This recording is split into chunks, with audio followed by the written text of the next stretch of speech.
कहते हैं पहाड़ उतने ही खूबसूरत होते हैं जितने खतरनाक। दिन में यहाँ की हवाएं जीवन देती हैं, लेकिन रात को वही हवाएं कब मौत का पैगाम बन जाए कोई नहीं जानता।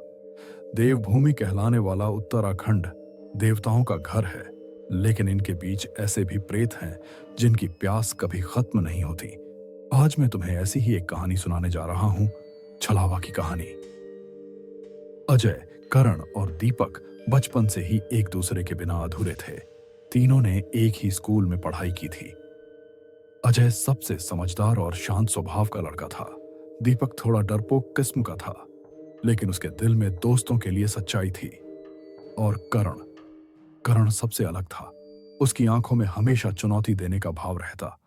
वो न तो अंधविश्वास मानता था, न ही किसी डर को। गांव में जब भी कोई भूत प्रेत की कहानी सुनाता, करण जोर जोर से हंस पड़ता। ये सब बकवास है, भूत वूत कुछ नहीं होता, ये सब दिमागी खेल है, अजय उसे समझाता। करण, सब कुछ मजाक नहीं होता। बुजुर्ग जब कहते हैं तो उसमें कुछ न कुछ सच्चाई छुपी होती है। दीपक हमेशा बीच में बोलता। मुझे तो लगता है अगर कभी भूत प्रेत सच में सामने आ गया तो करण सबसे पहले बेहोश होगा। तीनों हंसते हंसते बचपन से जवानी तक पहुंच गए, लेकिन ये दोस्ती अब एक ऐसी रात की ओर बढ़ रही थी जहां से वापसी नहीं थी। गांव गौचर में एक शादी थी। गांव गांव से लोग बुलाए गए थे। ढोल नगाड़े, बाजे और नाच गाना, पूरा माहौल रंगीन था। अजय, करण और दीपक भी बारात में शामिल हुए। खूब खाया, खूब नाचा और देर रात तक मस्ती की। लेकिन जब रात गहराई तो तीनों ने घर लौटने का फैसला किया। गांव वालों ने उन्हें रोका। इतनी रात गए जंगल से मत निकलना, रास्ता खतरनाक है। लेकिन करण हंस पड़ा। अरे चाचा, आप भी, ये सब कहानियां बच्चों को डराने के लिए होती हैं। अजय और दीपक थोड़े सहमे हुए थे, लेकिन करण का आत्मविश्वास देखकर दोनों ने भी हामी भर दी। रात के 12 बज चुके थे। तीनों दोस्त अंधेरे पहाड़ी रास्ते पर निकल पड़े। एक तरफ गहरी खाई थी जहां से नीचे बहती नदी की आवाज आ रही थी। दूसरी तरफ घना जंगल जिसमें से अजीब अजीब आवाजें आती थीं। हवा ठंडी थी, लेकिन उसमें एक अजीब डर भी घुला हुआ था। कभी कभी उल्लू की आवाज आती तो कभी झाड़ियों में कुछ सरसराता। दीपक बार बार रुक कर कहता, भाई, ये सही नहीं है, हमें सुबह तक रुक जाना चाहिए था। अजय समझाता, बस थोड़ा सा और, अपने गांव पहुंचते ही चैन मिलेगा। करण आगे टॉर्च लेकर चल रहा था। उसकी आवाज में अब भी वही हिम्मत थी। डरो मत, ये सब जंगल की आवाजें हैं, कुछ नहीं होगा। लेकिन अचानक करण की टॉर्च बुझ गई। जैसे ही टॉर्च बुझी, सामने एक अजीब दृश्य दिखाई दिया।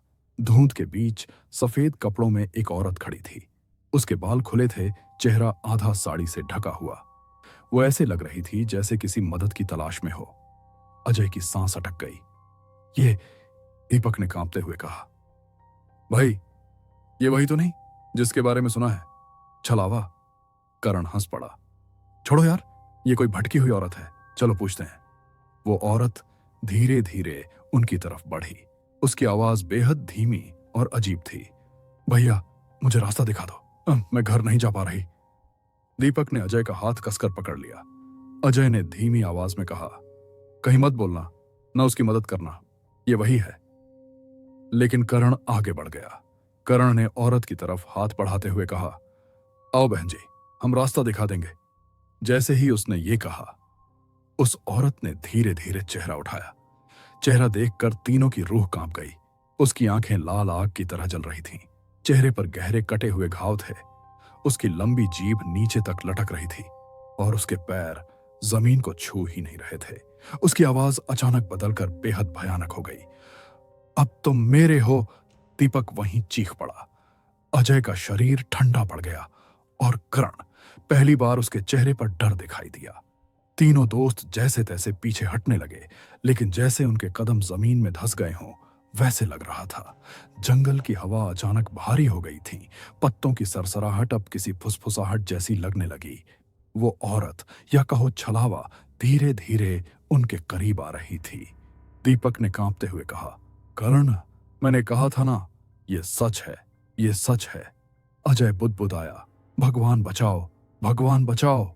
करण ने हिम्मत जुटाकर कहा, यह सब दिमागी खेल है, डर मत, भागो। तीनों भागने लगे। जैसे ही उन्होंने भागना शुरू किया, जंगल का रास्ता बदल गया।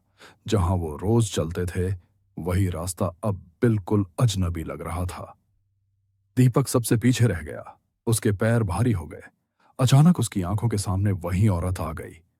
उसके होंठों से काला धुआं निकल रहा था। वो धुआं दीपक की नाक और मुंह में घुस गया।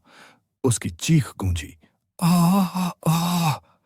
उसका शरीर कांपने लगा, आंखें उलट गईं, और फिर उसका सिर धीरे धीरे पीछे की तरफ मुड़ गया। एक खौफनाक आवाज के साथ वो जमीन पर गिर पड़ा। अजय और करण पीछे मुड़े। उन्होंने देखा, दीपक का निर्जीव शरीर जमीन पर पड़ा है। चेहरे पर ऐसा डर जैसे उसने मौत से भी ज्यादा भयानक चीज देखी हो। अजय का दिल जोर जोर से धड़क रहा था। उसके पैर कांप रहे थे। उसने करण का हाथ पकड़ लिया और कहा, हमें यहां से निकलना होगा, अभी। दोनों दौड़े, लेकिन वो औरत हवा में उड़ती हुई उनके सामने आ गई। उसकी लाल आंखें जल रही थीं। अजय ने जोर से आंखें बंद कर लीं और मंत्र पढ़ने लगा, एयूएम नमः शिवाय, एयूएम नमः शिवाय। वो औरत हंसने लगी। उसकी हंसी इतनी खौफनाक थी कि पूरा जंगल गूंज उठा। ये मंत्र मुझे नहीं रोक सकते। मैं तो उसी से जन्मी हूं जिसका ये नाम जपते हो। अजय कांपने लगा। उसके हाथ पांव सुन्न हो गए। अचानक उसके कानों से खून बहने लगा। वो चीखा, आ। क्षण भर में उसका शरीर जमीन पर गिर गया। उसकी आंखें खुली रह गईं, लेकिन उनमें अब कोई जान नहीं थी। अब सिर्फ करण बचा था। उसकी सांसें तेज हो रही थीं। उसने चारों तरफ देखा। हर तरफ अंधेरा। जंगल ऐसा लग रहा था जैसे जिंदा हो और उसे निगल जाएगा।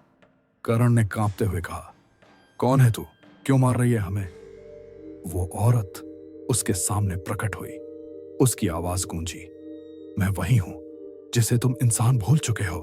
मैं छलावा हूं। मेरी आत्मा सदियों से इन पहाड़ों में भटक रही है, और जो भी इंसान मेरी आवाज सुनकर रुकता है, वो मेरा हो जाता है। करण चीखते हुए भागा, लेकिन रास्ते कहीं ले ही नहीं जा रहे थे। उनका बूढ़ा पुजारी वहां पहुंच चुका था। उसकी सफेद दाढ़ी हवा में उड़ रही थी और हाथ में तांत्रिक डमरू और मंत्रों से भरा जल था। पुजारी ने गरजते हुए कहा, छलावा पीछे हट, वरना तेरी आत्मा को वहीं बांध दूंगा जहां से तू कभी लौट नहीं पाएगी। वो औरत हंसी, तो मुझे रोक पाएगा? मुझे कोई नहीं रोक सकता। लेकिन पुजारी ने आंखें बंद कर मंत्र पढ़ना शुरू किया। उसने मशाल हवा में घुमाई और पवित्र जल छिड़का। वो औरत चीखने लगी। उसकी चीख इतनी भयानक थी कि पेड़ कांपने लगे। उसका शरीर धुएं में बदलने लगा। आखिरकार वो गायब हो गई, लेकिन जाते जाते उसकी आवाज गूंजी, मैं लौटूंगी। ये खेल अभी खत्म नहीं हुआ। करण बेहोश होकर जमीन पर गिर पड़ा। सुबह सूरज की पहली किरण जंगल में पड़ी। गांव वाले वहां पहुंचे। 2 लाशें मिली, अजय और दीपक की। चेहरे पर वही डर, जैसे उन्होंने मौत से भी खतरनाक चीज देखी हो। कर्ण जिंदा था, लेकिन उसकी आंखें खाली थीं। वो बस सामने घूर रहा था। उसकी जुबान से सिर्फ एक शब्द निकला, छलावा। अगली सुबह गांव के लोग घटना के बारे में सुनकर दहशत में थे। अजय और दीपक की लाशें खाई के पास पड़ी थीं। कर्ण जिंदा था, लेकिन उसकी आंखें सूनी थीं। जैसे उसने जो कुछ देखा था, वो उसकी रूह में हमेशा के लिए बैठ गया। गांव के बुजुर्ग इकट्ठा हुए। एक बूढ़ा बाबा बोला, ये छलावा सदियों पुराना है। इस जंगल का श्राप है कि जो भी रात को अकेले रास्ता पूछे, उसकी आत्मा यहां फंस जाएगी। तीनों मित्रों ने चेतावनी को नजरअंदाज किया। अब इसका फल भुगतना होगा। गांव वालों ने करण को अपने घर ले जाकर उसकी देखभाल शुरू की, लेकिन उसकी आंखों की खालीपन देखकर सभी डर गए। उसकी आंखें किसी और दुनिया को देख रही थीं, और उसके होंठ कभी कभी बस यही शब्द फुसफुसाते, मैंने उसे देखा, छलावा। कुछ दिन बाद गांव के लोग अपने खेतों और जंगल के रास्तों से गुजरते समय बार बार सफेद साड़ी में औरत देखते। कभी वह खड़ी होती, कभी हवा में तैरती। उसकी लाल आंखें रात को चमकती।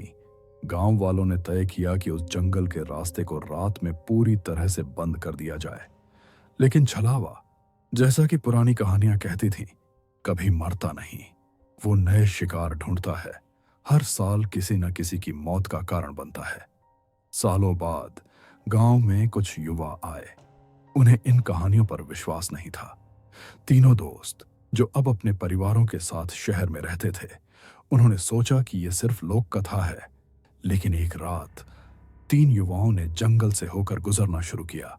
जंगल में हवा ठंडी थी, पेड़ सरसराते और दूर कहीं अजीब आवाजें आ रही थीं। उन्हें लगा जैसे कोई उन्हें देख रहा हो। जैसे ही तीनों आगे बढ़े, सफेद साड़ी में वही औरत उनकी तरफ बढ़ी। उसकी लाल आंखों ने उनकी रूह हिला दी। वो औरत धीरे धीरे उनके पास आई। उसने फुसफुसाया, मुझे रास्ता दिखा दो, मैं भटक गई हूं। टॉर्च की रोशनी बंद हो गई। उनकी चीखें दूर दूर तक गूंज उठीं। जैसे ही स्थिति गंभीर हो गई, गांव के बुजुर्गों का याद आया, पुजारी की कहानी। वे जंगल में दौड़े, मगर अब पुजारी उम्र दराज था। उसकी आवाज में शक्ति नहीं बची थी। युवा लोग खुद को बचाने के लिए भागने लगे, लेकिन जंगल बदल चुका था। रास्ता हर कदम पर नया, हर पेड़ पर नई छाया, जैसे जंगल स्वयं उन्हें फंसाना चाहता हो। सफेद साड़ी वाली औरत अब सामने थी। उसका चेहरा बदलता रहा, कहलावा लोगों को अपनी ओर खींचता, उनका मन भ्रमित करता। जैसे ही एक युवा ने हाथ बढ़ाया, उसकी आंखें लाल अंगारों जैसी जलने लगीं। वो चीखता हुआ जमीन पर गिर पड़ा। अन्य दो भागने की कोशिश कर रहे थे, लेकिन पेड़ उनके रास्ते बंद कर रहे थे। छलावा धीरे धीरे उनके बीच में था। रात इतनी काली थी कि किसी को कोई राह दिखाई नहीं दे रही थी।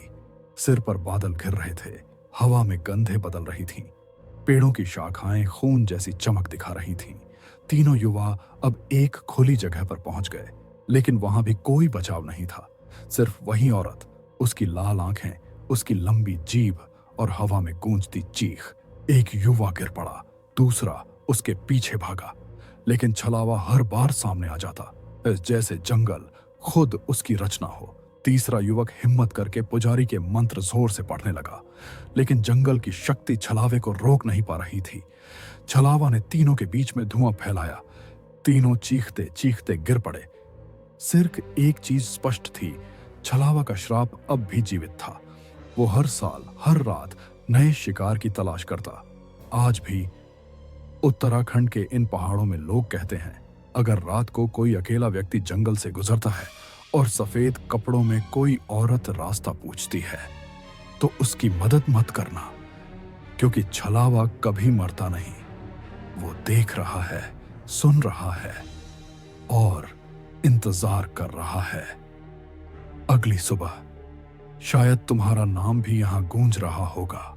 अगर आपको पार्ट 1 पसंद आया हो तो इस वीडियो को लाइक और शेयर जरूर करें और हमारे चैनल को सब्सक्राइब करना मत भूलिए, ताकि पार्ट 2 सबसे पहले आप तक पहुंचे। कमेंट करके बताइए कि आपको ये वीडियो कैसा लगा। मिलते हैं बहुत जल्द एक और डरावनी कहानी में।